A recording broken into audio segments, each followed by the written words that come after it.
But there's like a small group of people who do a lot of the work around this stuff that they say, we're Asian Americans, we need to mobilize. But all the Asian Americans who might be called Asian American, they don't know where to place themselves. So it has a lot to do with like, where do Asian people stand politically in this country and racially? And so it's so ambiguous that people think that there's a divide between international Asian students and Asian American. But then Asian American, there's a divide between those who are activists and those who are not activists.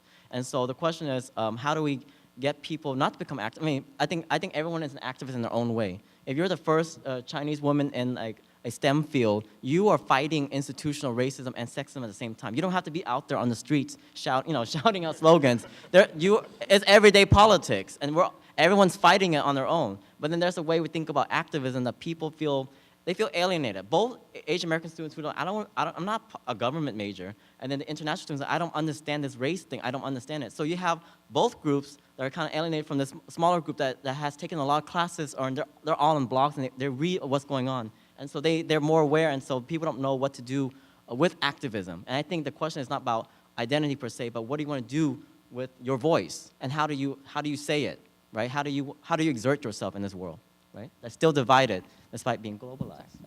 Well, yeah, but there's also the messy history in the United States where kind of racial constructions are set against each other, right? So where Asianness is set against blackness. So if we look at the history of the idea of the model minority in the United States, we can go back to there's 1967 article in the New York Times by William Peterson, who's a sociologist. I'm not really a sociologist, I'm more of a cultural studies person. Shh. But he basically coins the term model minority, and in coining the term model minority says, it's actually about Japanese people in particular, that Japanese people are better than white Americans. They're more American than white Americans. And you can really tell this. Yeah, no, he says this, it's an amazing article. But he also says, you can really see this because Japanese Americans have integrated and been successful, again, more successful than Americans, and than white Americans, which proves that the failures and poverty and crime within black communities and within Latino communities are the fault of those communities and not the fault of American racism, because Japanese people were able to overcome it. And so there's a history in which kind of Asianness and some very essentialized ideas about Asianness get set apart and ways of kind of concretizing racism towards kind of black and Latino people, which creates a really complicated thing then in a kind of people of color collective that is working to bring together Asian Americans and black folks and Latino folks, right? When there's this antagonism built into the very construction, like oppositional construction of the racial ideas. Yeah. Oh, just to respond to, I do see some hands, so maybe we should, yes. But if you want to say something quickly.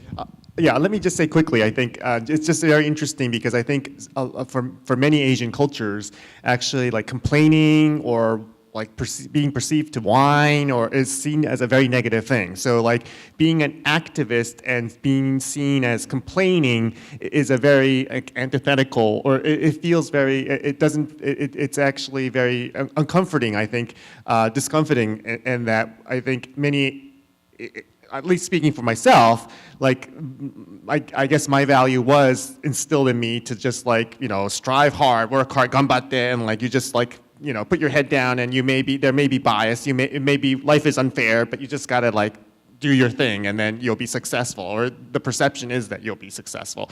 And so there is an inherent antagonism, I think, to activism.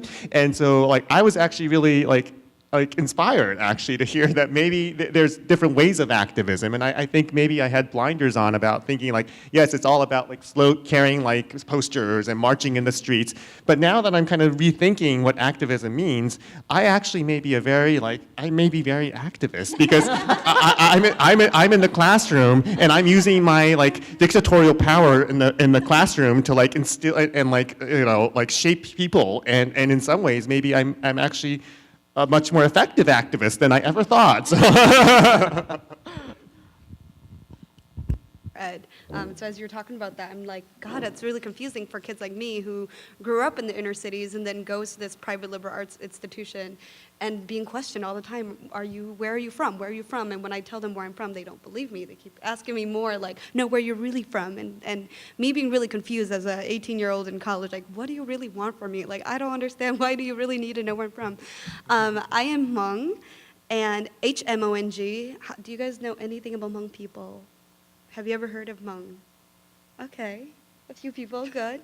I was talking to Long, and I'm like, I think I'm the only Hmong person in Middletown, actually, which is exciting and also like really lonely.